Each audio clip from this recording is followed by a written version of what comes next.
Today is July 23rd. The Yankees just lost a game to the Minnesota Twins in Minnesota, but we're not talking about that today. We are talking about whatever you guys want to talk about. It is the voicemail ep. Hopefully we have some fun. Hopefully you guys brought some good questions, brought some noise. Let's do it. Let's talk Yanks. Music, music, music, music, music. All right, what's up, everybody? Thank you for joining. Thank you for clicking play, hanging out with us for a little bit on this Tuesday in the middle of this Minnesota series. We are excited to chat with each other. Actually, Jake, are you excited to chat with me? Be honest. I think so. I think I'm gonna turn you up a knob. I know you just got demoralized because you lost an hour because you realized we're playing a Central Time Zone game. I am still pretty fried from yesterday because I got about 2.5 hours of sleep. But I just had a 9 p.m. coffee, so that's an energy drink after 9 p.m. is becoming a new regular thing in my life. So that's good. Doctor recommended. But I think we're gonna be good. I think what we've done on the voicemail eps is we normally address the game. You get like 30 seconds to say what you need to say. It's done. And then we just rip it, babe. Oh, okay. I can address this game super easily. Okay. Do you want the 30 seconds or what do you need? Yeah, put 30 seconds on the clock for me. Go. CC pitched poorly, didn't have it. Triple play, unlucky. Not going to let that bother me in the slightest. That is straight up unluck, which doesn't show how good or bad we are as a team. Gary roped into a double play and then roped into a line out in the left where he got good wood for the first time in ever. We fought back to make it close. In the end, we lose. Holder and Sessa good. CC bad. No qualms. No worries. Whatever. Wow. 28 seconds. I got a good internal clock. Pretty good. Well, not that good because you had 2 seconds there, but didn't need it, Jake. Didn't need it. Oh, you did. Yeah, it's crazy. That was the first bad loss in a while. Some people referenced the d'Arnaud game, and I said no. D'Arnaud beat us. I don't think that was a bad loss. We kind of beat ourselves today, and I think that's okay. There was some unlucky stuff. I think this was just the first loss you walked away from, and it's like we dominated that game, yet we also didn't. Like CC kind of got rocked, so I don't know. It's a big shrug. Holder is back to being the best ever. I guess we rested up the bullpen. I think Minnesota, you mentioned the PA stuff. I think playing New York after strikeouts, I think we might see a mean Yankees team tomorrow. If you're in Vegas, I think you hammer the Yankees. That stuff's just kind of sad, man. You talk about it and people tell me I'm triggered, and it's like, I don't know if this is triggered or not triggered. I just think it's kind of sad. Yeah, it's just a different part of sports. They're having fun with it. It's not like targeted. It's just kind of poking fun. I don't think it's hokey. It's like when you go hang out with your friend. Yeah, you go hang out with your friend and you're like, oh, you think that's like clever or funny or shit talking? They're like, we're having fun. And we're like, yeah, you're just being lame. Yeah. All right. 30 seconds. 30 seconds off the clock. Well, the New York stuff was lame. Playing music constantly was just like, what are we doing here? Yeah, that was bizarre. That was like an NBA game. I haven't really seen that in Major League Baseball and don't really know why. There was a couple times when it was just like, what? Don't get me wrong. I like giving a little more energy to the game where we can. But yeah, there was one at bat that it felt like an EDM concert. There was another one later in the game when Voit was up, I think, and he swung and missed, and it just was like cut to whatever song was on. It was like, na na na na na, hey hey, and then the next pitch. I'm like, what's going on here? Yeah, there's a lot going on. Yeah. All right, we have a ton of voicemails. I haven't listened to any of them. I'm excited. Intern Luke put them in an order for me. We have some packaged voicemails here. A lot of people called about the same things. So that's good. That's exciting. Cool. Voicemails are brought to you by John Boy Media and everything we do. Sure. Talking baseball. Talking Baseball launched to some real nice numbers. So Yeah, thank you to thanks. everyone over there. Laughs from the Past. We just recorded season 5, episode 4, Historical Backfires. Talking Knicks. Talking Giants. They're starting their PPPs, Jake. You know, we do PPPs here. Yes, sir. They're Every day. profiling and projecting, I think, 24 players until the first Giants game. So that's exciting. Go check out Talking Giants. All right, let's get straight into this. We got 3 voicemails right away about Paxton, and I'm just going to play all 3, all right? Play all 3, kid. What's up, Jake and John Boy? This is Christian from Nebraska, first-time caller. Just got done watching Paxton be terrible again, and was just wondering if we get Debbie back fully healthy and on point, and we end up trading for another quality starter like Matt Bummer, Bauer, or Schro. Is there any argument that could be made for keeping Pax on the roster come October? Love to hear what you guys think. Hot take, Jake doesn't suck, and intern Luke is a beautiful man. Thank you. Okay, there's one. Absolute hot boy in Hey terms guys, Andrew from Hell's Kitchen. Sorry about that. Take 2, second week in a row. I don't know what Paxton does for his preparation, except for, a few of the off-season articles. But what I do know is Paxton's been really good the past 3 years, and I don't think we should overreact based on, what he's done so far in New York. I also think he's pitched better than a 4 ERA, even though he's walking a few more guys. And, I don't think the low pressure performance stuff, there's enough data to make, any assumptions. And I don't think we should want Paxton, off the team or demoted. I think he's going to be really good. What are your thoughts? Okay, it's kind of a fully contradicting call from the first one about Paxton. We got one more about Paxton. Here we go. Jim and Jake, it's TD from Madison, Connecticut. Congratulations on the great week. Number 2 on iTunes, number 1 in the AL East. So there's a lot to be happy about, and I mean a lot to be happy about with this team right now. But this voicemail is dedicated to James Alston Paxton. Dear James, we're trying to win a World Series here, and our guys are fucking savages in that fucking box. But you always have a piece of shit start to the game. Whoa. I feel bad for you, but fucking get better. You're a good pitcher, and our guys are fucking savages in that box scoring runs for you. Our guys are savages in that fucking box. So tighten it up right now, okay? Tighten this shit up. Blaze it. All right, TB bringing the noise, turning the savage rant right onto Paxton's face. like that. Take that. All right, so Paxton, we got one call here saying first caller saying Paxton it's going to be hard to put him on the playoff roster. Next call, Andrew from Hell's Kitchen saying don't worry, and he's obviously going to be on the playoff roster. And then TB with just some hey, tighten it up, get better. Where do you land? Jim, there's a lot of moving parts here. We get Paxton, and we see what's going on, the dominant Boston start. Jimmy, up until June 1st, James Paxton had a 2.81 ERA for us. We're patting ourselves on the back. A couple lines that we've heard on this very podcast was the most underrated move of the offseason for what we thought Paxton was going to do. Since then, and the knee injury happened in that time frame, Paxton's ERA is up to 4.20 now. Nice.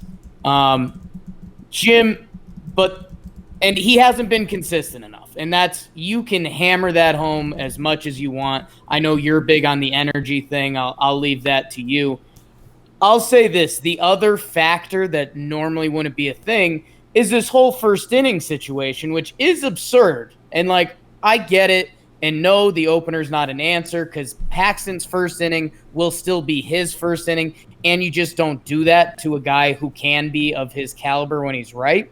But, Jim, what this has done is made people blind to the fact that even though the first inning stuff's been happening, he had 3 really good starts before this. It was 6 innings pitched, 1 earned run, 6 innings pitched, 2 earned runs, 11 Ks, 6 innings pitched, 2 earned runs, 7 Ks. So he has the bad start against Colorado, which It's only 4 earned runs because of an error. I mean, 7 runs end up scoring, but he obviously was not good. It was a game that meant nothing, though. And the other thing, Jim, in his last 4 starts, the Yanks as a team are 0-4. So we like to win. I just think we are definitely coming up to the fork in the road with James Paxton. His next start is going to be against the Boston Red Sox. And guess what? If he twirls a gem, everyone's going to be back on Team James Paxton. Because his last, then in his last 5 starts, 4 of them would be gems. If he has a bad one, then some people are already putting up the red flag, but you have all the right in the world to be putting up a yellowish orange flag, I think. So there's still a lot of baseball to be played. Up until this point, you can't be happy with Paxton. I think that's more than fair to say. Totally more than fair to say. I still want him to be part of our postseason thing, but I do think that right now, it's Tanaka, Herman, Chester. If we had 3, what's your 3 plans going into 3 games right now? That would be my 3 plans. But I want Paxton to be there, and I think he will be there come playoffs. And you're right, he did have 3 good starts. I think he needs to figure out how to get himself motivated. I've said that a lot. People tried to act like that was a crazy bad take. I hate that in general. Just because you can't quantify emotions, people think that they don't play a part at all because they just like looking at numbers. Emotions play a huge part in sports. You can't quantify them, so it's just opinion-based. My opinion is that Paxton brings it. So this is my opinion. This is where people get really they're like, you're so stupid. You don't have numbers to back this up. There's no numbers to back this up. I think if we lost game 2 versus the Rockies, Jake, and in a Sunday game, the series was on the line, I think Paxton pitches better. I really do. That's my opinion. Because the series was won and it was a Sunday day game in the heat, I think it was kind of like a meh atmosphere. I think if the series is on the line, he pitches better. I also think his knee's hurting him. After the injury, it's been pretty less than beforehand, like what you said. It was really good at the beginning of the year. I don't know, though, man. I think he's going to be part of this rotation towards the end. I think he can easily twirl off 3 good starts. I think he can easily go every other the rest of the season. So right now, my hands are just up in the air and got to see. But he should be good, basically. Yeah, and it's if you had. I think that's the part that's where the internet world we live on is problematic with James Paxton, because the answer is we don't know yet. The dude could be one of the best pitchers in the American League for 2 months, or he could be a hot mess for 2 months. We don't know, and whatever he does is going to decide that. Yeah, I agree. Yeah, we don't need an answer now. Everyone wants their answer right now. If I had to choose between the 2 sides of the coin, the first caller saying he's not going to be part of our postseason, and then Andrew from Hell's Kitchen saying he's going to be part of our postseason, I'm choosing the coin that says he's part of it. Because, Jimmy, I know your theory, I will admit, isn't data-driven, and that's fine. But even if it's not a special start, but he goes out against Boston and throws 6 innings pitched, 2 earned runs, I think you're going to be in a pretty content place with James Paxton, kind of deep down, because whenever we've asked him or needed a good game out of him, he's kind of brought it. Yeah. There's the one in Houston when he was tipping pitches, but other than that. Right, and that whole series was kind of a mess. There was the Clint fly ball fiasco that series. Hey, Clint, how you doing, buddy? Mike Talkman rakes. Jeez, Jake. What? That was mean. What was mean about that? I said, how you doing, buddy? Mike Talkman rakes. I complimented Mike. Yeah, Clint hates Mike.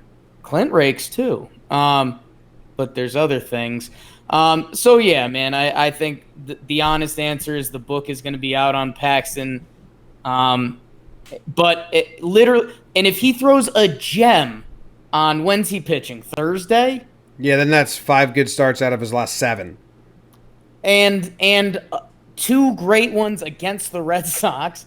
And like when we've needed him, he's been good. So I mean, there would be merit to the emotion thing. We'll see what's going on. I will say, man, I know the energy thing is the energy thing. That Sunday start was just sad, man. He wasn't getting ahead of any hitters. He couldn't locate anything, which that does make you worry about injury stuff. But I don't know. I mean, so much can change in the coming 2 months. Like in 2 months, we could be saying, yo, throw that guy game 1. Or in 2 months, we could be saying, shoot, does he make the playoff roster? Yeah, yep. And I think there's some trade talks coming up later on in these voicemails, because I was going to say, like, Paxton's better than a lot of the potential trade targets. Oh, yeah. Oh, yeah. Yeah. There's like 3 trade targets. We'll keep going. Are there Sevy voicemails coming up? Do we want to nip that? Okay. Nope, they're coming up right now. The next section of voicemails that Luke has for us is back from injury. Would you look at this? Well, would you look at this? Hey guys, look at these. Cameron from Midtown East. I was wondering if you guys had any updates on Stanton. I looked it up the other day online and nothing came up. Do you think he's going to be out until late August? Personally, I think he's going to be out until September. The way it looks now with the rehabbing and everything. I don't know. Let me know. Thanks. Stanton, Jake. I don't know, and he's out of sight, out of mind for me. Like, I honestly haven't thought, ooh, when's Stanton going to get back? We're complete enough that I don't know. I just, like, I feel like the first part of the season, I was constantly doing injury updates and who's going to get back and when's going to get back, and I just tired myself out, and I'm like, well, let's just win the game now. Judge came back with 2 weeks to go last season before the playoffs. Maybe Stan's going to do something like that. No idea. I have no idea. Do you have any inclination, any thought? Are you checking every game? Are you looking at the lineup and be like, damn, I wish Stan was here? Because I don't mean this as an insult to Stan, but I'm just so far like, this is who we're playing, this is what we got. I haven't even thought about him. Well, and what helped, Jim, was Brett Gardner played great for almost 2 months. And now Tauchman's the best in the world. And he's a better defensive player. Oh, wow, dude. Oh, my God. You're going to say that? Wow. Yeah, Mike Tauchman is the best ever. So right now we're putting a patch on it in Jim. I mean, Cameron Maben's supposed to come back in a week or 2, something like that.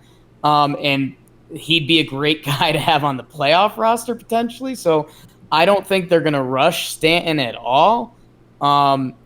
Yeah, I mean, right now he is kind of like bonus, which is insane to say about one of the best paid guys on our team and former MVP winner, but they're not going to rush it at all. At the same time, if you hear Stanton news is coming back, you can be excited for that. That's okay. Yeah, for sure. Yeah. It adds to our lineup. All right, next. Messed up. Next. What's up, boys? This is Matt calling from Brantford, Connecticut. I know I have an opinion that might not be very popular with a lot of guys, but, you know, there's a lot of talk of when Severino comes back, it might be almost impossible to stretch him out to be a starter, to, you know, play a starting role when playoffs come, things like that. You know, the way that I look at it, just don't screw with him, man. Don't mess around. He's our ace. He's young. We just signed him to a contract. If he can't come back and be a starter, if you know, the injury was that bad, just shut him down and let's figure it out. Let's go grab a guy in the trade market or do what we have to do internally. But I think when you start bringing a guy out of the bullpen, you're starting to screw around a little bit. Love you guys. Go Yanks. All right, that's something I haven't heard in a little bit. Jake, do you have any thoughts on that? Don't even mess around with him? Well, Jim, I had one new thought come into my head when you were talking about our playoff rotation, because I initially hated the idea. Because what that caller just said, thanks for calling in, guys, is totally right. I mean, Luis Severino, when right, is a blue chip piece in an organization, a young ace like that. He's had all the injury stuff this year. The problem for me is it's what does it look like? I mean, he's rehabbing with Dellin on the same exact schedule with I've told you privately blows my mind. Like, how could these guys be equally injured? That's not how life works anyways. Well, it's kind of like when you live in a house, a lot of sisters, or you live in a sorority house, you kind of sync Oh my up. God. So, Intern Luke, cut the tape. Cut the tape, Intern Luke. No, I just think it depends. Like, is Luis Severino, throwing 50 bullets off a mound mid to late August? And does he look like Luis Severino? Because if you can build him up to 80, 90 pitches, I mean, it's worth it if he looks like Luis Severino. The thing that's a total wild card, Jim, because you just said Chester would be our third best starter in the playoffs, which I'm not laughing at you for saying that. I'm laughing at the fact that that's a real thing, because we saw Nestor Cortez at spring training and we're like, this guy won't see the light of day, cut by the Orioles. I'll tell you what, you know what could be really cool? Chevy. Chad to Sevy? Holy smokes. Have you ever seen a Chevy with the butterfly doors? no? Stunting is a habit, Jim. Oh, T.I., you're a pretty big T.I. guy. thank you. Thank you.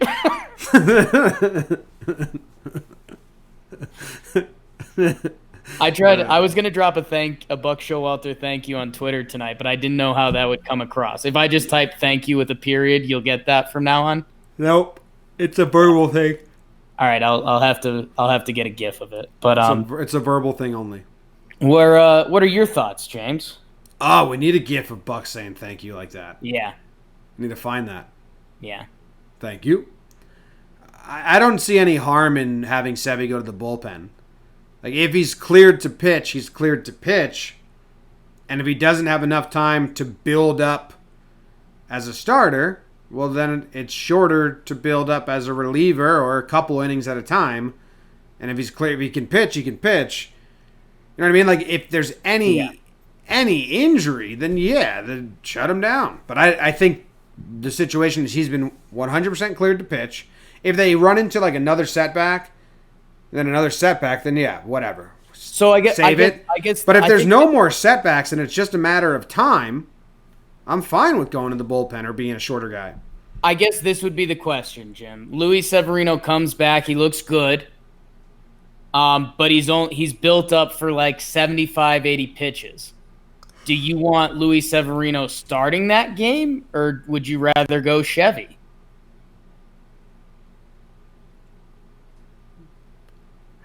How much is Sevy built up? Can he give me 5 innings? 75 pitches.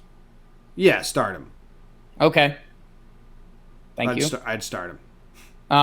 Yeah, I guess that's going to be the interesting thing, because I mean, there's a chance he's back, but he can only throw 50 bullets, which again, that does start to sound scary. And like, that's what the caller said. Like, all right, are we rushing Luis Severino back for a World Series run when he's been hurt all year? You start entering dangerous territory. I will say this, Jim, one of my favorite things to do when I fill out an NCAA bracket is storylines. That's why I was all over the Duke UCF game this year. What's Jake talking about even? I'll say this. World Series storyline, the opener brought to the World Series with Chevy. I mean, that's a storyline. I like that. I thought you were going to say Sevy starts, Dellin gets a hold, Stanton gets a home run, and we're like, the injured crew gets it done in the postseason. I thought that's what your storyline was going to be. No. Thank you. Do you know which one the machine is? What machine? Carr? Greg Bird? I thought Greg Bird's on the injured list. Yeah, she is. Yeah, thank you. Thank you. No, on the machine, it was the bird. He's the robot. No, it was the bird. Well, no, the robot got him too. Yeah, the robot. He had no idea it was. Yeah. Bird. I thought he was on the AIL. If you have no idea what we're talking about, Buck Showalter doing the yes booth got thrown into the Didi emojis game, and it's one of the wilder things you'll see. All right, next voicemail. John Boy Jake, this is Wes from Virginia for Talking Yanks. I just saw a trade proposal on Bleacher Report for Luis Castillo. It was Clint Frazier, Esteban Florial, and Jonathan Loizaga. I would do that in a second, but I don't know. It seems light to me. Tell me what you guys think. I'd do that in a second. You're my Luis Castillo guy, Jim. Yeah, he's good. He's a really good pitcher. He's got a lot of years remaining, and he's cheap. So if you trade for Luis Castillo, if the Reds are trading, which they should be, they're kind of out of it now, it's a haul because he's got a lot of years, he's young, and he's talented. Problem is, Jake, another problem, the other benefit is that if you lock him up, he's got 4 years left, and next year he's going to make $500,000, and then he hits arbitration. So if we're trading for Luis Castillo, I would empty our prospects out. I would. You have him for 4 years. He's a good pitcher. And then it clears up money to use elsewhere in the offseason, to bring Didi back, to go after Garrett Cole if you want to get another pitcher. But if you can snag a pitcher that's going to be in this rotation for the next 4 years with your current 6th outfielder and prospects, I'd do it. And Jimmy, I mean, I don't know. So I've got the push and pull in my head right now is that Brian Cashman very much believes in like this young core and this crew and the Yankees system currently, you know, getting international money every year and just like rebuilding that system. We might be stumbling into an interesting territory because I think I got into a Twitter fight a little over a week ago. And someone was like, yeah, well, dude, Cashman really can't pick out pitching anymore. I mean, he could find guys like Voit and Tauchman, but he can't. Well, you know what? You don't just stumble into aces in this league. You can find some guys that can play baseball around the horn, but that might even fall into the argument, Jim. I mean, someone like Florial, who knows where his exact value is, but I mean, we've locked Hicks up for a while. By the way, another guy we got for super cheap. Brian Cashman might have this mentality where he can go out and find some hitters when he needs hitters. Right now, to get an ace, you can't really stumble into that. You can't like just look at a couple AAA and AA metrics and be like, I think we can make that work. That's just not how pitchers come out. So there is a world where he wants to cash in his chips and get Luis Castillo, and that would be awesome. I don't know if I'm the Reds. I mean, you still have so much time with him that you'd like to think you could build something in the next couple of years. Yeah, I don't see him getting traded, to be honest. He's got 4 years left. It would be like 3 to 4 big prospects. And I don't know if we have any Clint stuff coming up, Jim? I don't know. I'm not sure. I don't know all of them. I'll say this because it's a nice thing. What do we know? Clint Frazier can hit the hell out of a baseball. If a team like the Reds or the Texas Rangers, who we think are going to be selling and have a couple pitchers, yes, you have Clint's defensive concerns, but in those ballparks, I mean, Clint Frazier can be a 290, 30, 35 homer guy. I don't want to say pretty easily, but it's not. It's nowhere near out of the realm. Like it's very possible. So for those teams, I think it's less of a risk than maybe a team that's in more of a pitcher's park where you wouldn't get that hitting production and you're worried about his defense. Yeah. I'll also say this. Everyone, I think the way trade talks have gone for the last 3 years is everyone says like you're going to need way more than that. You're going to need way more than that. And then besides the Archer trade, every return has been underwhelming. Yeah, and I think for a lot of the rentals, yes, because the rentals don't hold it. I mean, we haven't seen that. Yeah, but I'm saying there's no precedent for this like of late. I don't think. I mean, I guess the one that I would jump to would be kind of Chris Sale, right? I mean, Sale they gave Moncada, Kopech, and someone else. I'm blanking, but I think it was 3 like big time prospects Yeah. All right. That's a good comp. for All right. Sale, who's pretty darn good. Pretty darn good. What's up, Talking Yanks? It's Sal from Staten Island calling in. With the trade season coming up and everything, obviously we're going to want to go after a big starting pitcher possibly. So I hear everyone talking about the Stromans, the Bowers, the Bumgarners. It'd be great to get one of them, but nobody's talking about us possibly going after Mike Minor of the Rangers. This guy's probably having one of the best years of his career, and he's one of the best pitchers in the AL right now. His ERA is like 2.5 something. He's having a crazy year. He's got like a 6 WAR. And he's on a pretty reasonable deal. He's on the contract for like $10 million a year next year and this year. So I don't know why we're not going after him. The Rangers are probably going to fall out of the race soon with the A's getting hot and everything. So I don't know. I think we could probably get him. It might take a couple prospects, but screw it. If we're going for the World Series, I think pairing him with Tanaka, Domingo, Paxton, I think that's a pretty solid playoff rotation. So let me know what you think. Thanks, guys. Go Yanks. Yeah, Mike Minor. We kind of brought him up. Thank you, Sal, for calling in. I've heard a lot of Mike Minor talk. I think he's on a lot of people's top boards for wants. And the Rangers have lost a lot coming out of the break. So they should be selling. Otherwise, they're kind of being big dum-dums. What is Mike Minor's contract, Jake? So Mike Minor, James, he's 9.83 for the rest of this year and 9.83 for next year. So, I mean, pretty good, especially the output going this year. Jim, I know we're not huge WAR guys. What is it good for? Absolutely nothing. Say it again. Do you know what Mike Minor's WAR is this year? Well, that guy just said it was 6. 6 on the nose, dude. That's nuts. Homeboy is dealing. And, yeah, I mean, it's And the story's pretty cool. I mean, Mike Minor, if you're a baseball guy, came up with the Braves in 2010. He had a really good year in 2013. From basically 2015, 2016, he was out of baseball with arm injuries. Came back as a reliever and dealt. Now he got back into the rotation, and now he's doing the damn thing. A lot of the numbers look great. I think for Texas, it's interesting. He's on an affordable contract for a year and a half. I mean, do they just want 2 bodies? He's got the highest WAR in the AL. Are they looking for a big return? Because I mean, like we've said, I mean, Clint Frazier very clearly on the table, and a team like Texas, I mean, he could put up some serious offensive numbers. So I mean, the question would be, is it Clint Frazier and a couple pieces or two, a Mike Ford and a backup arm? Or, I mean, are they saying Clint Frazier and we need an Abreu or a Davy Garcia or something like that, which I don't know. I'm guessing, but I think you'd still be fine with that deal. I don't even think Clint matches up for Minor.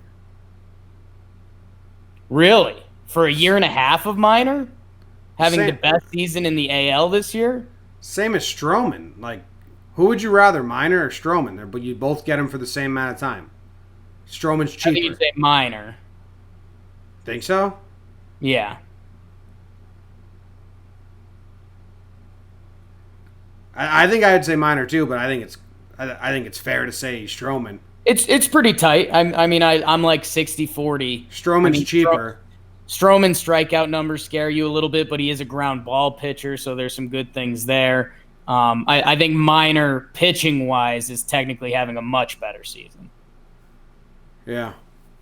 I don't know. Giving up Clinton for 4 years. Yeah, but Jim, I mean, Texas Rangers can come back and say he might not have a position in Major League Baseball. Yeah, and him being stashed right now hurts him. And Jim, as much as I genuinely love Clint Frazier's approach at the plate, I think when he gets his opportunity, he's going to rip it.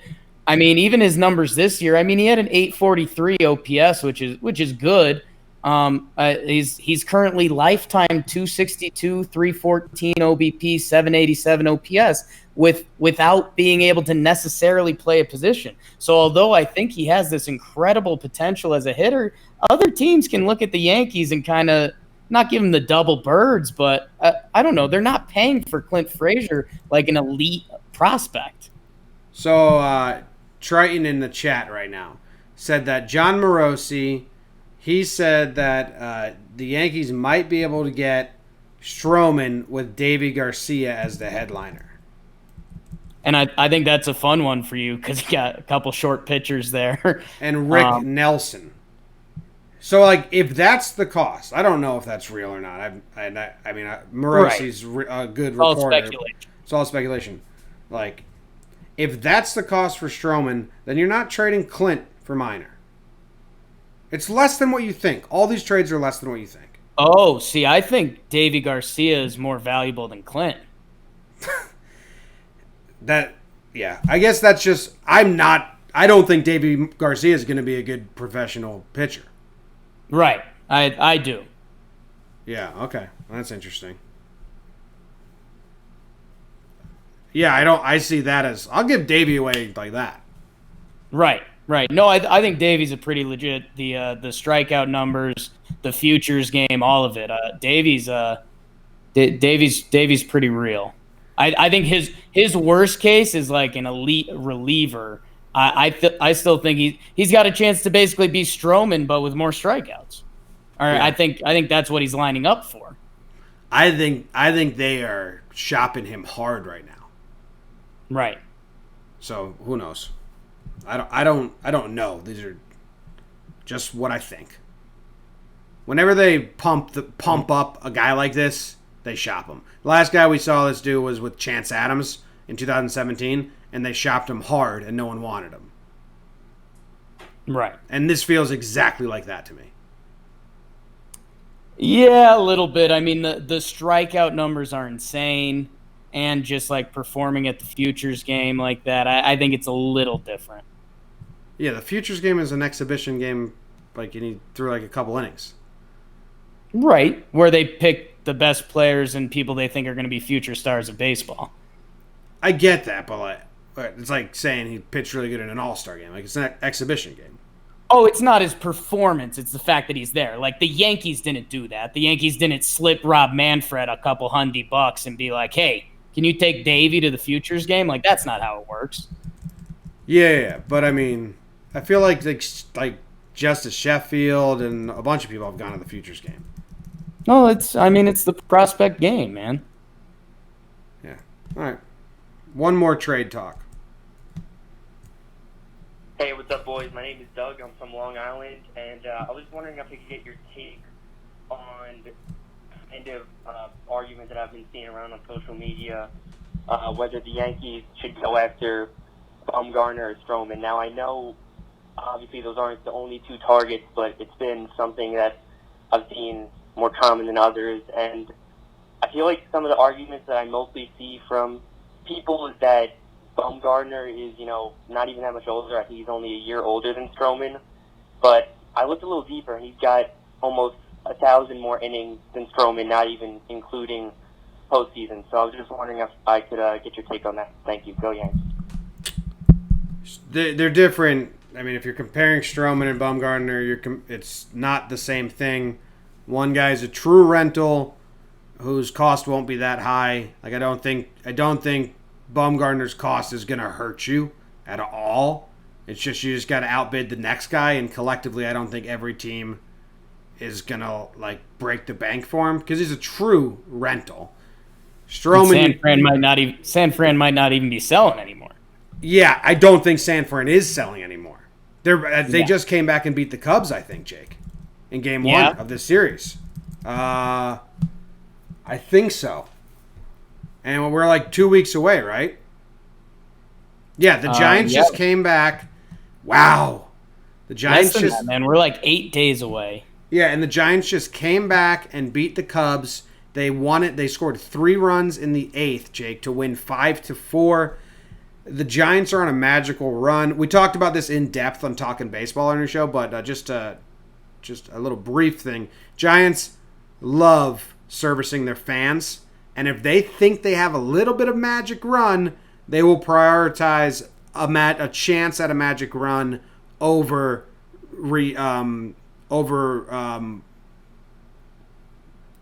trade it. What's the word? Selling and like kind of like regrouping or whatever.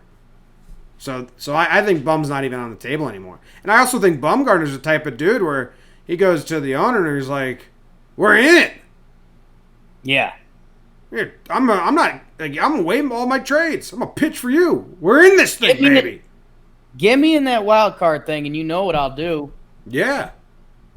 So And Jim, I think the thing that you and I have been dancing around, but the Giants were so bad that you're like, I guess they do have to sell Mad Bum. Now that they're not, the price tag never made sense.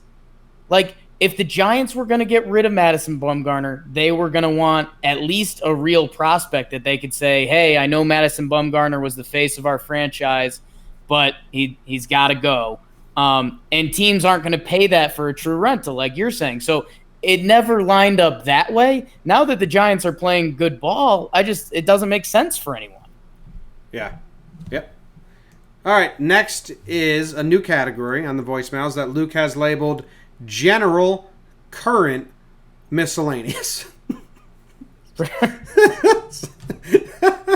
So he's really narrowed it down for us. Stick around for later in the program when we do historical miscellaneous. So that's going to be quite a rush. Here's the first voicemail in the General Current Miscellaneous category. Hey guys, it's Cameron from Midtown again. Kind of a stupid, kind of fun question. If you could give the MVP to one player on this team as team MVP, who would you pick? I know a lot of people would probably go DJ.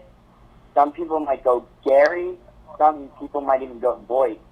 I think DJ is the obvious answer. However, I think those guys are like kind of underlooked if you think about it too. They carried the Yankees throughout the first half. All right, let me know. It's DJ LeMahieu. It's not even close. He's the MVP of this team as of now. Gary was good for a little bit. He's in a terrible slump right now. But Voit was good. Voit would be my number 2 probably, but it's DJ in a landslide.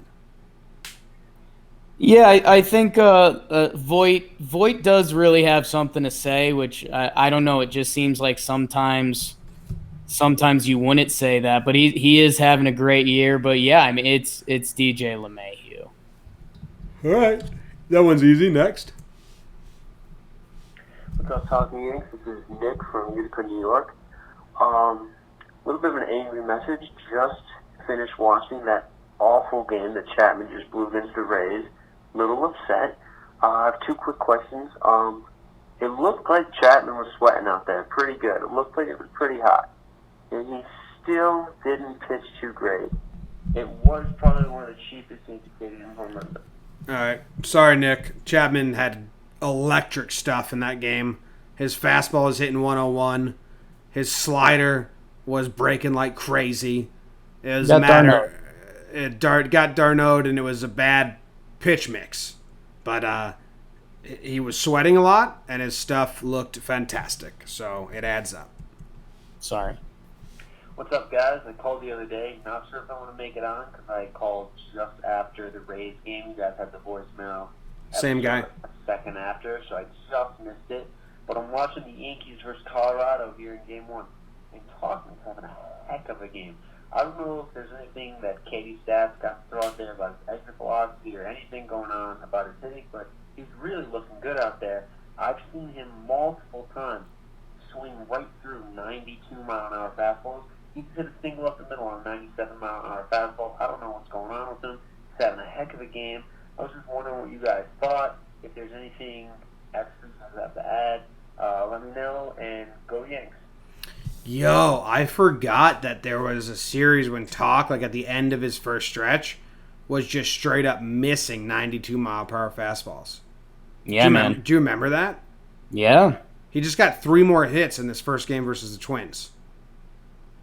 He's like the best ever lefty to hit off lefties. Like borderline not a joke. Well, it's a small sample size, but he's hitting around 450 versus lefties this year. Know what people forget, Jim? Hitting a baseball is so hard. Yeah. We were awful at it. Probably still are. Well, I don't know. Be cool if we weren't. Get in the cage and just Like, rip it. If that's the second half of this story, that you and I go to the cage one day and we just rake, and it's like, wow, these these guys went from the podcasters to the middle infielders on the team. Get signed to go play pro ball in Israel. Yes Networks make a commercial about you that says you got signed to play pro, but they leave out the part that you got signed by an team in Israel and you didn't get any at-bats, and they play the commercial every single inning. Eric Story, Yes Network, go to Eric Story. I was 41. I got signed to play pro ball. Oh, fascinating. Where'd you get signed? Israel. Oh, did you play? No. Jake, why'd you bring this up? I hate that commercial. So if anyone knows the dude from the commercial that plays quote-unquote pro ball in Israel, Jim is challenging to an at-bat in, 10 years? When I'm 41. 7? When I'm 41. Okay. I'm going to start training for it at 38. Your body's going to be so bad at 38. No, Jake, I'm going to start training at 38 for 41. Right, but you say that, and then you're going to try to train, and you're going to be like, my body's broken. No. I'm going to get in good shape.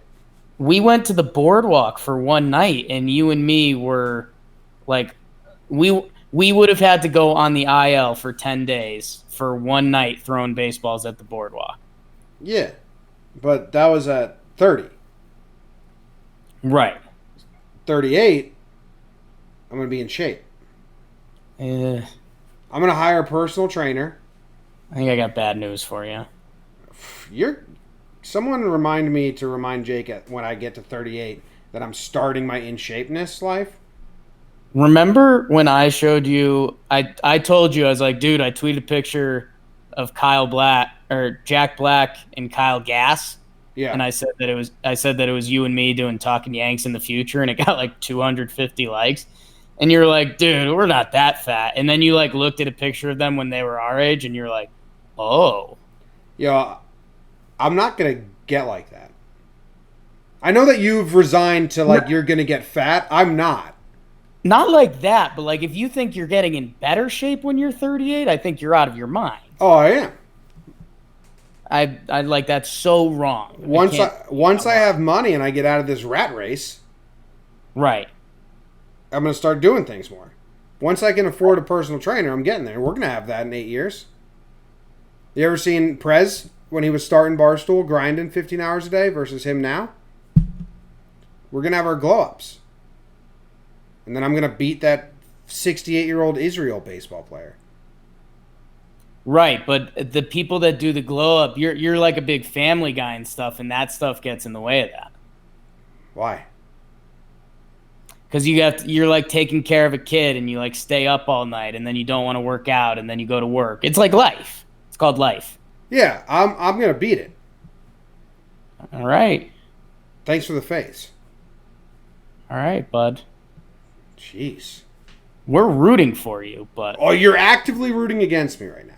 No, I'm so rooting for you. I'm just being honest with you because that's what a friend does. When I get to 38, I'm going to start working out. Okay. Because I'll have enough money by that point. Okay. To do it.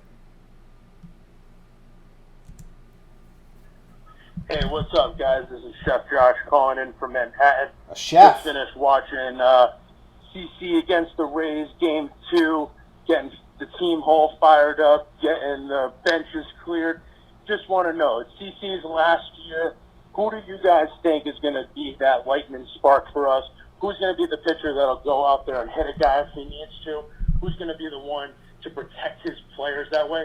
Or is CC really the last of his generation and the last guy who's going to do that, all right? Keep up the good work, guys. Love the pod, and go Yanks. I gave CC the last of his kind award a while back on this season. And I do think he is the last of his kind. I don't think we're going to get another pitcher that's going to be that dude. I don't think CC's going to there's going to be a void of that guy who would just scream and yell and have your back no matter what and will go hit someone because you got buzzed. Do you think someone's going to step it up? I mean, here's the problem. We probably in the next 10 years maybe we get one guy who is kind of like that, and it's pretty cool. And we say like, wow, we thought this was a dying breed, and now we've got one of them. The part that's going to suck is that there's probably going to be two guys that want to be that so aren't that, and they're going to try to lean into it, and that's going to suck. Tanaka's going to give it a go, hit someone in the face, feel so Puts bad. on like 100 pounds. Cries his eyes out, puts on 100 pounds, never the same because he hit a guy in the face. How much would you love if Tank showed up to spring training with an extra 100 bills on him? I wouldn't love that at all. Unless you mean like in honor of CC? Like I'm the fat pitcher now? Like, yeah, kind of honoring CC and a little bit like It's Always Sunny in Philadelphia. I don't think I'd enjoy it. Give me like another pitcher. Maybe like a relief pitcher does that. The reverse Brian Bruni effect.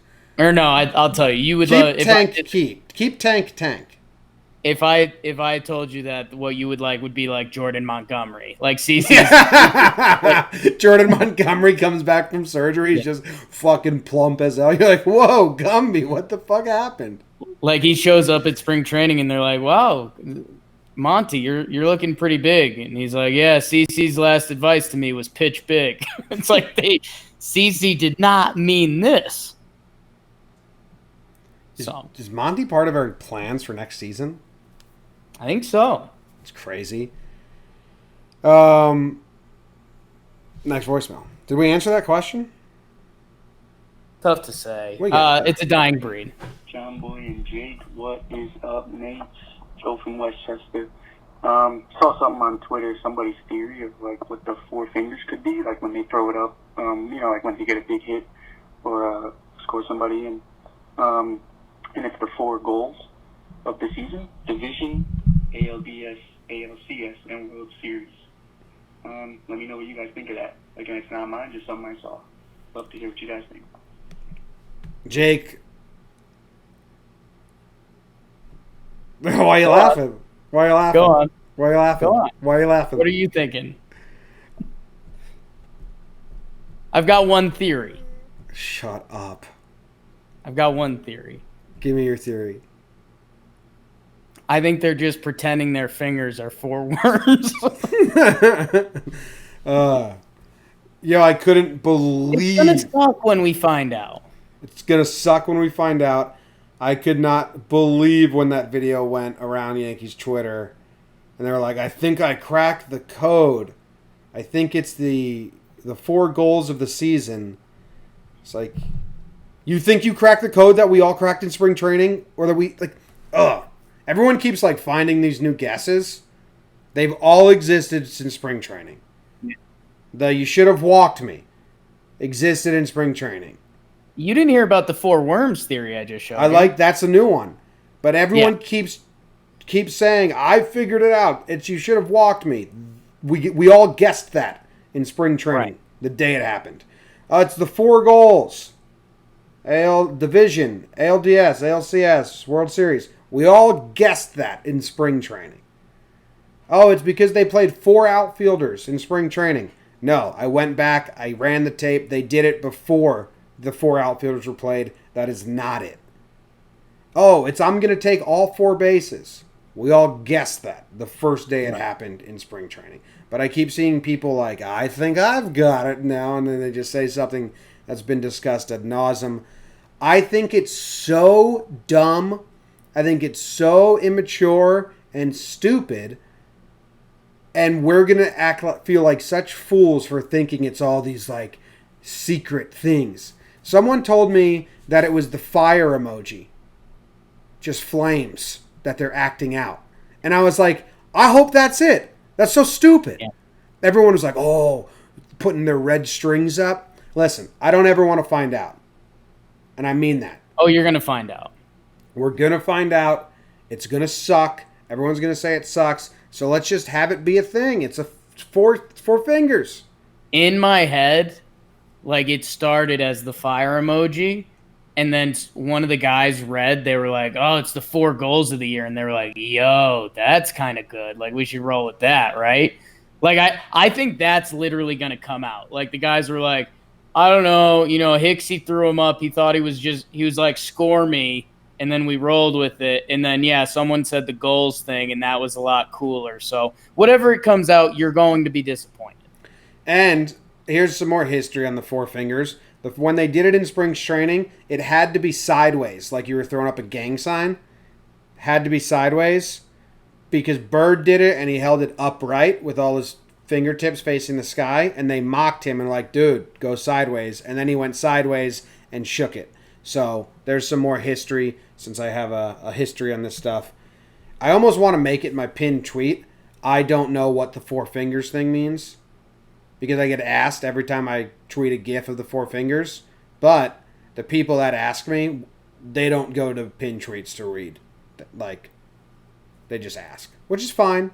No one knows. I hope we never find out because it will only let us down. And I like it. It's a fun thing. I'm a fan. Did you see Glaber doing it laying down today? That was pretty awesome. Yeah, that was really good. It was really cool. All right, next up. What the hell is up, boys? Two-Boy Magic Sam. So we did Chester, and then we thought about Chad Mingo, but I need to know what you guys think of Chaxton, because this is getting ridiculous. Jake, you suck, and I'm trying to get this thing featured, so I guess I'll tell Luke he's hot or something. I don't know. All right, peace, boys. Wow, didn't get the voicemail of the day. I don't know. Oh, we already did the voicemail of the day. We didn't know it, Jake. Well, and that is the voicemail of the day, Jim. You want to give it to who Luke said he got it? Who did Luke give it to? Who is your Yankee babysitter? Excuse me? I think that was the voicemail about is CC the last of his kind.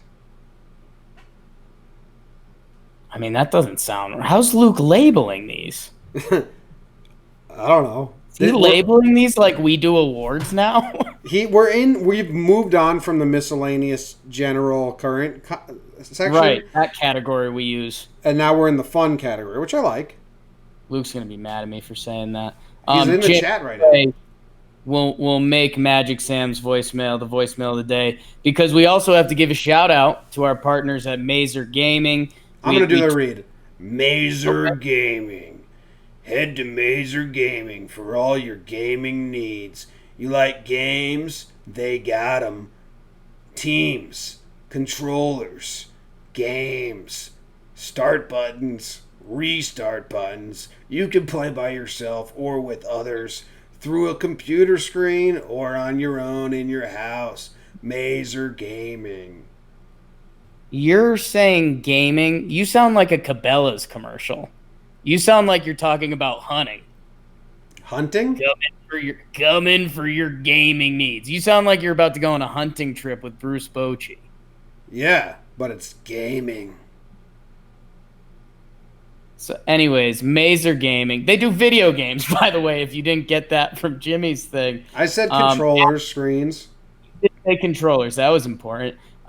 At Mazer HQ on Twitter, at Mazer HQ on Twitter. If you give them a follow and retweet our tweet from tonight, 2 tickets up to $100 to a Yankees game of your choice. They're giving away a Mazer jersey. And so, yeah, literally all you have to do is retweet it.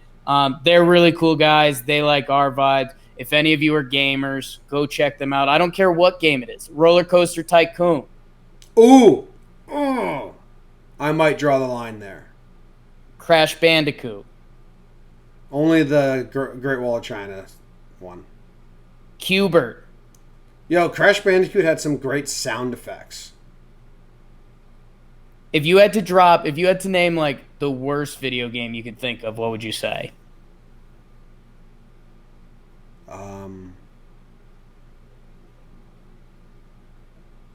I can only name like the 5 that I played in my life.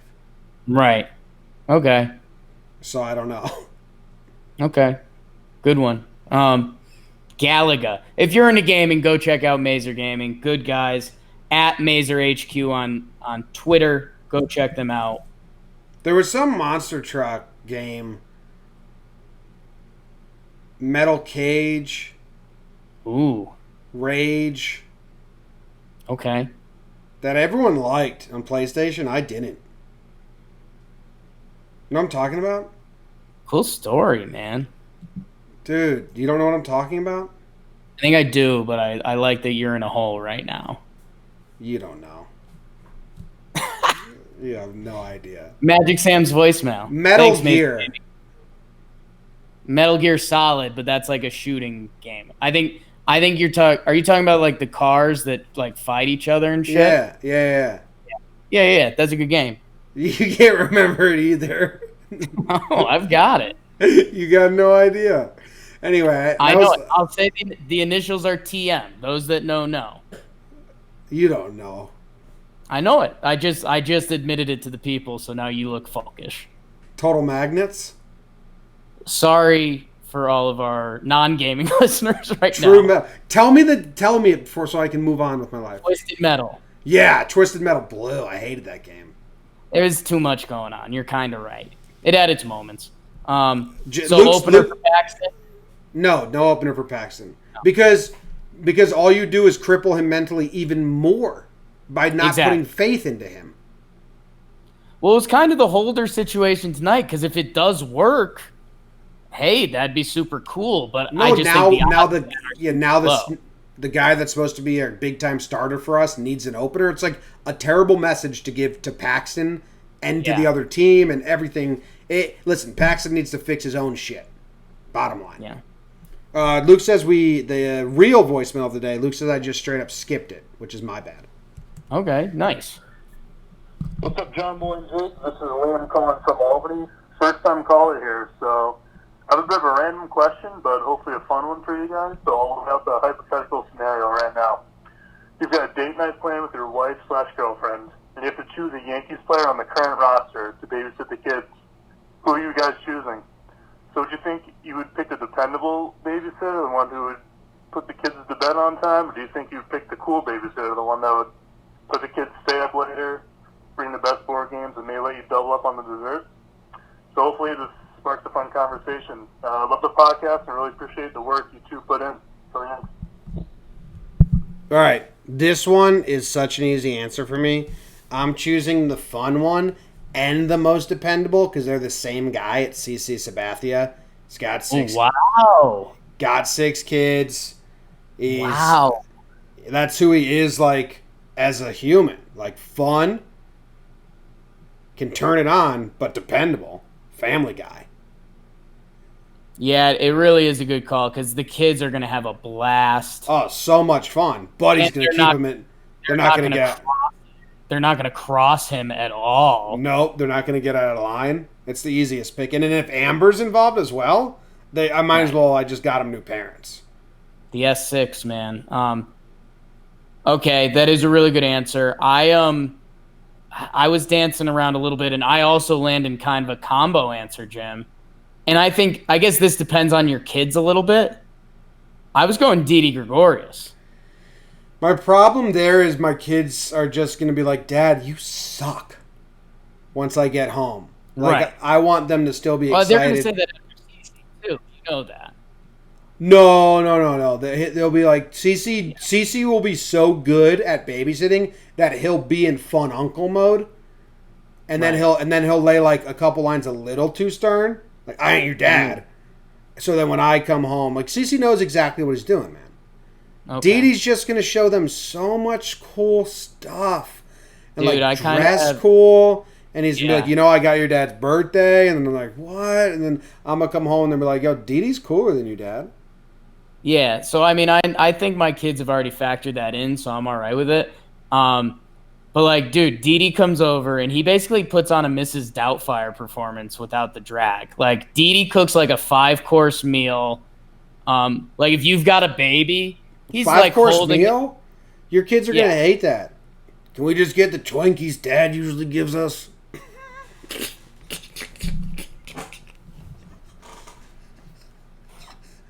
Wow, Didi, you get off the couch? Dad never gets off the couch.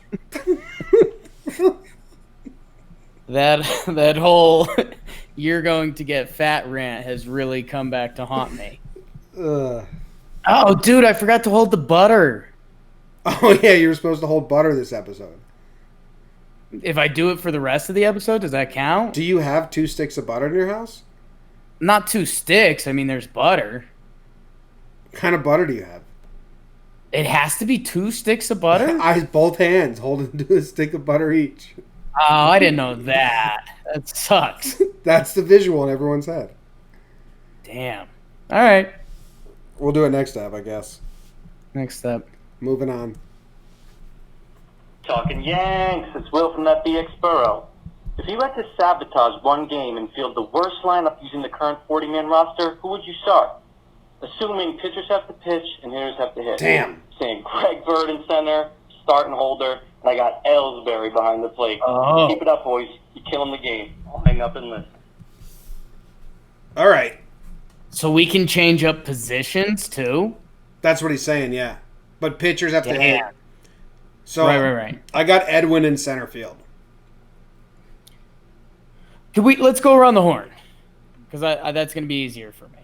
Okay. My catcher, I don't know if does 60-day DL count? Yeah, because Ellsbury got mentioned. Yeah. My catcher is Andujar. Is that too harsh?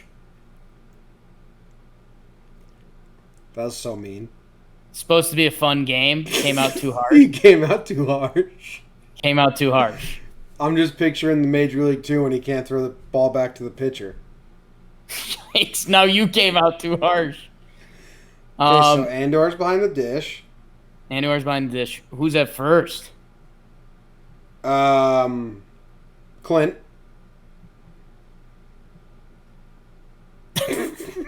I don't know if we should play this game anymore. It's too mean. It went from fun to not fun real quick. So do you want to keep going? Yeah, let's keep going. Okay.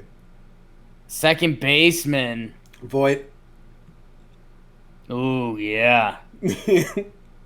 I don't know. I kind of like Voit at third. Voigt's really confident about his arm.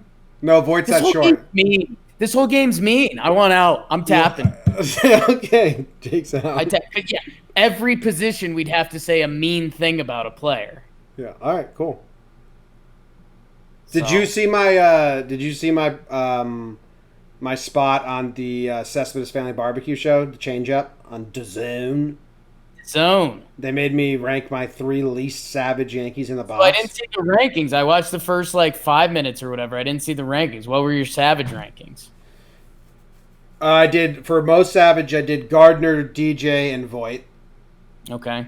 I wanted different types of answers for each, and then for my least savage, which I told those guys, Jordan and Jake, I said this is mean. Right. I did Hicks because I said he's the only player that swings less with bases loaded than Moore, and that's not savage. Right. I did Romine. He's savage in the catcher's box, but in the batter's box, catcher, not. You have to go there. Yeah, and then Domingo Germán was my third. 0 for 7 nice. with 6 I knew there had to be a cop. Yeah. So yeah, you did that right. That's a classic trick from your dad that he told us. If you do interviews, when they ask your weakness, you make a joke. Yeah. If anyone wants a good interview tip, my dad is a professional's professional. Yeah. Very successful man. And he's like his greatest story is like when he went on one of his first interviews, they asked his weakness, which is a trap question. He just pulled up his pants and showed them 2 different color socks and said, "I'm so bad at matching socks." And he said that's your chance to make a joke. It's a strong move. Yeah.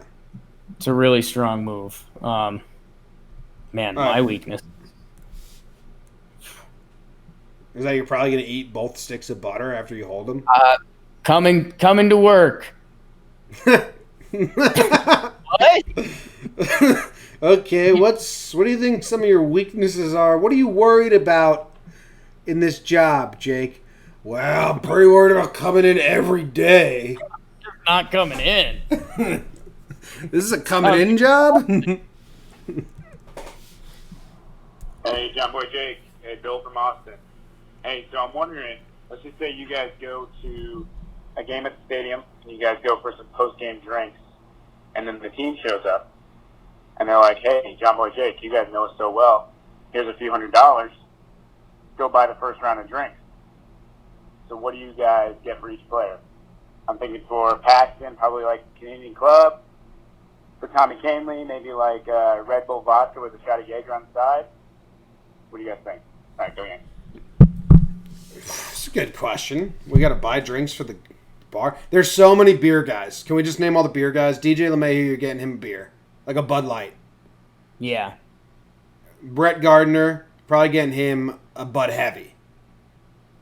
LeMahieu and Gardy are either they're drinking a Bud or if they want hard liquor, you better bring them moonshine. Oh, you bring DJ LeMahieu an empty can just to spit his dip into. Yeah. Canely Red Bull vodka, I like that. Ottavino and Hap are sharing wine. Oh yeah, that's a good call. They have a bottle at the table. Who's the IPA guy on the team? Didi? Talkman. Oh yeah. Super into Game of Thrones. Super talks about every home run at length. Definitely a guy who knows his way around IPAs. He's telling everyone about the certain hops that's in this 9.9% beer. Know what he's doing? He's telling Hap and Ottavino while they're drinking wine about his beer, and they're like, "Dude, we are literally the two guys drinking wine. Why would you be telling us that?" Yeah, Didi's drinking either clear liquor or a clear rum. I got Didi drinking. Ooh, I like that. Yeah, I was either going there or I was like, I don't know, some ancient ram's piss drink that gives you powers. No, you're wrong. You don't think we could get that from the bar? No. Judge, probably a beer. I mean, what I do, honestly, is I get 10 tequila, 10 whiskey shots, and then 20 beers and say, is this what you wanted, guys? Tried my hardest. Imagine ordering 20 different drinks. It'd be a melt up there. Walk up to Voight and give him a Shirley Temple. You might like that. Too much. No, I don't think he'd like it. Voight's a beer guy. He's pounding beers. Who's the Shirley Temple guy? I think it's you and me. I think that's why we got added to Yankee Land. What's up, boys? It is Jordan from Boston. In honor of Hall of Fame this weekend, just wanted to ask a question. What has been your favorite Mariano Rivera moment, there you go, in his career? Also, Bernie Williams not being in the Hall of Fame is a crime. Thanks, boys. Go Yanks. What's your favorite Mariano Rivera moment? Man. They're all the same. Right, that's why Mo's so special. It's it's not like you can be the time he got that big double or time he hit that triple with 2 RBIs. And it's time he closed that game or the time he closed that game. What you got? Yeah, he 1, 2, 3 broke a guy's bat. I'm going to go his first RBI walk when K-Rod walked him against the Mets. It was also the same day he got his 500th save. They asked him what he was more excited about. He said, the walk. I've never done that. That was my 500th save. Pretty bored. I do that every day. Yeah. Yeah, I don't know. I don't know if it's mentally or just not being all there. Whenever they show the video of Pettit and Jeter taking him out, it starts off fun, they're giggling, and I'm like, oh, I know Mo's going to get a little emotional. And then I forget how emotional he got, and I was like, oh, my God. It trips me up every time. Yeah, that video weirds me out, and I'm scared to admit that to Yankee fans. Okay, that's fair. I didn't really like it at the time, and then how much he cries. Kind of I don't know how to respond to that. Right. I mean, that's, it just, I don't know. I think from everything you heard about Mariano from around the organization, being a nice guy, obviously doing his job and how much it meant to him, I think it's a really nice thing. We know you hate hokey things. That's all you talk about on this podcast now. I love Brian Hoke. Okay. But yeah, I wouldn't have had Jeter and Pettit go get him. Oh, I love it. Yeah. Hey, John Boy and Jake. It's Jenny from Indiana calling in again. And now this is kind of a silly question, but who do you guys think are the best and worst dancers on the Yankees? The other day, I was kind of thinking about the whole post-game clubhouse nightclub and how they said that Aaron Judge is on Oxford. He plays a lot of rap and hip-hop and stuff. But I was just thinking, I just feel like Aaron Judge is way too big to be a good dancer. There's just too much that it takes to coordinate those limbs, you know? But on the other hand, I was thinking I can really see Gardy going for some classic dad moves like the shopping cart or the lawnmower or the sprinkler, while I feel like Tommy Kaling just goes straight up Jersey Shore fist pump. So I just think there's a lot to unpack here. I look forward to your thoughts, and congrats on all the recent success. Go Yanks. Romine is the worst dancer on the team. Yeah, he's fundamentals. He's high and tight. He's the same person as me on the dance floor. Yeah, okay. He doesn't want to be there. Wants to just go by the bar and have some beers and talk to people or go listen to some music he likes. Right. So, Romine's my easy answer. Oh, so I'm sorry. Chad Green's the worst dancer on the team. Chad Green's the worst dancer on the team. Ooh. So Romine will stand on the outskirts of the dance floor and entertain it and do some head nodding. Chad Green doesn't leave his seat at the wedding. See, I feel like so the wedding's going and you got someone who doesn't dance and then everyone has enough drinks and they're like, come on, man, come dance. Like, come on. They finally get Chad Green up. I think he does something kind of weird on the dance floor and they're like, all right, you could go sit down. Yeah. It's like for you. Yeah, Chad. Like he just does like a big wiggle move and they're like, yo, that's nope. Do you think that's what we're doing out here? Yeah. I'll say this. When I heard that question, Jim, Club 161 opens up. Aaron Judge starts the music and the lights. There is someone that starts the dance floor, which you know is something near and dear to my heart. Who do you think it is?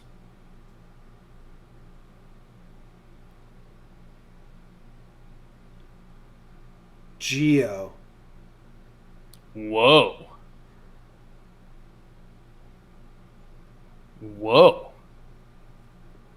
I like the answer. I don't think it's right, but I like it. Or you can go fuck yourself. Have before, will again. I actually think it's Gardy. I think old man Brett goes out there and takes his shirt off, does one dance move he learned in 1995, and then he says, all right, you boys can dance now. And that starts it. Yeah, Gardner needs a reason to leave, so he has to get everyone to the dance floor so no one's watching him. So he goes to the dance floor, he's like, let's go, boys, come on, get up. And he's doing that one move, and then as soon as the dance floor is full, he just goes and leaves and just hangs out on the back porch and no one knows he's gone anymore. Chad, that's not a dance move, buddy. Chad, you're cool to sit, man. Are you just pretending to pet a dog? That's not dancing. Big fan of Chad. Big fan of Chad. And Roman. Would he like us? I don't think so. No idea. No idea. We'll find out. I think he's like, well, that's, no one knows. Anyway, I think that ends the show. Guess what? For any new listeners, I hope you enjoyed the voicemail app. It gets weird. Yeah. Tomorrow we have Sharp Stats. It's almost the fucking polar opposite of what we just did. It's all real math. There's information with a couple jokes. You don't make any jokes. You know that's something people have been saying? Where'd all Jake's jokes go? Someone's been tweeting at you saying, where'd Jake's jokes go? Yeah. What was their tag again? What was their name on Twitter? At Humbles.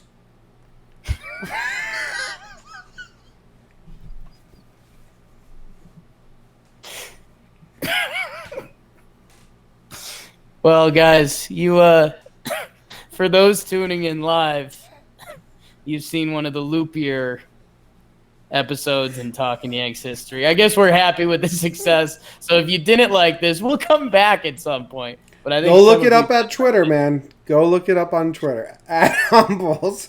It's just like, man, where'd all Jake's jokes go? I might make that Twitter account right now. That dude's drier than the desert. Dude, that's dude, that could be like the new internet thing. Like, know how there's, freezing cold takes and you hate them, but they just go around looking for fake bad takes. Humbles should be the account that just goes around the internet, and someone that says something too cocky, they just humble them. I guarantee that exists. Oh, Humbles isn't an active account. All right, here's Humble's last tweet. I'm a pull an all-nighter just to have the weekend off. July 30th, 2010. Should we buy Humbles off of that guy? Yeah, I think so. All right, cut the tape. All right, thank you guys very much. We will see you tomorrow. Hopefully the Yankees play better in Game 2 versus the Minnesota Twins. Chad's a twin. Go Yanks. Tell him, Grams. Go Yankees.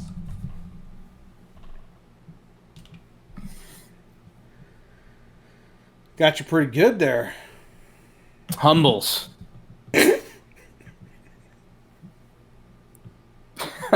Luke just said that was weird.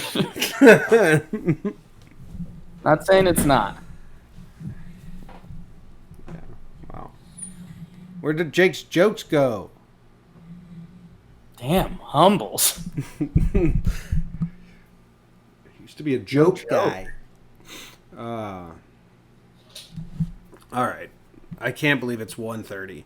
I woke up at 7:30 this morning because I wanted to get some breakdowns done before we did Talking Baseball.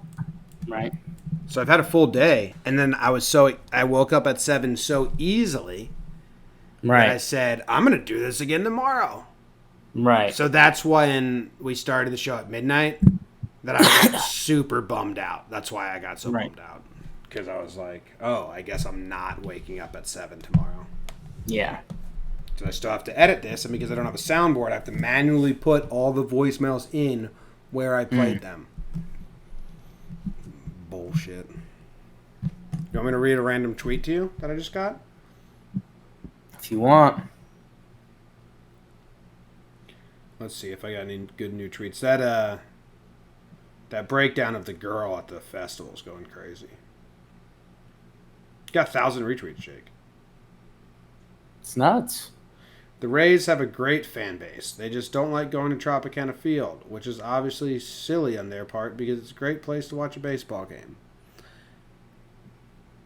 I've been coming at Rays fans because I don't like them. Well, that's not fair. Whatever. Well, you know what, dude? They make, sometimes I almost don't say things because I think it's mean. They're like, you said the Rays are a joke of organization. They're like, they are. I think that. Right. I know that it's mean and I sound like whatever I sound like, but that is my true thought. Right, but that's kind of unfair to the fans. Like, you could say the same thing about the Mets, but you like Mets fans. Yes. Any diehard Rays fan I have no problem with, but I think their situation. Someone said why, and I said high school state championship high school games have bigger crowds at better facilities. Right. So that's just he's like, yeah, well, that's not it doesn't say anything about the organization. Like, okay, well, I don't know semantically where it fits in your brain, but the whole baseball environment is a joke. Did you see the Acuna play? No. Running the bases? Oh, yeah, last night. Yeah. It's pretty good. I haven't seen it, but everyone requested it. You know what's funny? You know what's cracking me up? You know what's cracking me up about that video I did where the girl's yelling at whatever? Right. It really looks like she calls him Mason to me, but I'm not positive. But everyone's just rolling with it. Like, Mason, run, Mason, get out of there, Mason. And someone said ooh, tough day to be a Mason. That was cracking me up. They were really making me laugh. I enjoyed that too because I also saw that. I was like, that's not a definite Mason. It looks But a it lot totally like it. I slowed it down and zoomed all the way in, and it looks very, very much like Mason. I was like, maybe Jason, but it can be. It could be anything. Right. But it looks Could like be a nickname. I spent so long on that stupid video, I still couldn't get those other lines.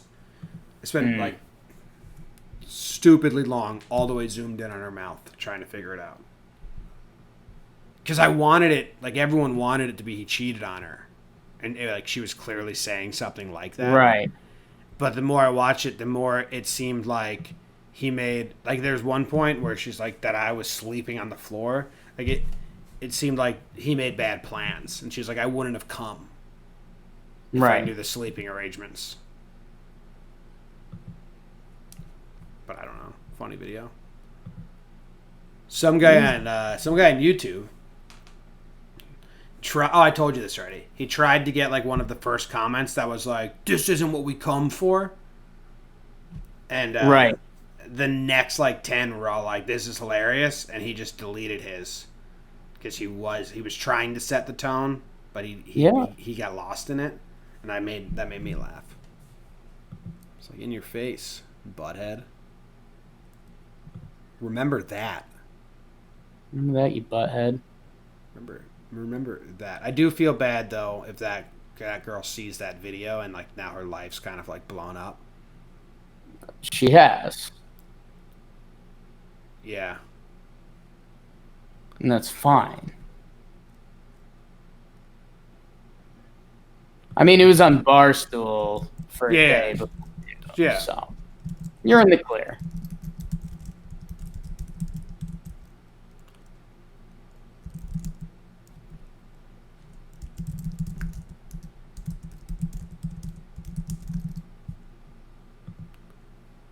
I hope this train breaks down. No, you don't. That would suck. Stuck on the train. Dude, that happened in the Bronx. Dude, I got on the train, and they're like, "Hey, we're delayed. Our navigation stuff is down." And I was like, "Okay." And then 5 minutes later, they're like, "It's gonna be a while. So if you have another way you could leave, do it." I was like, "What?"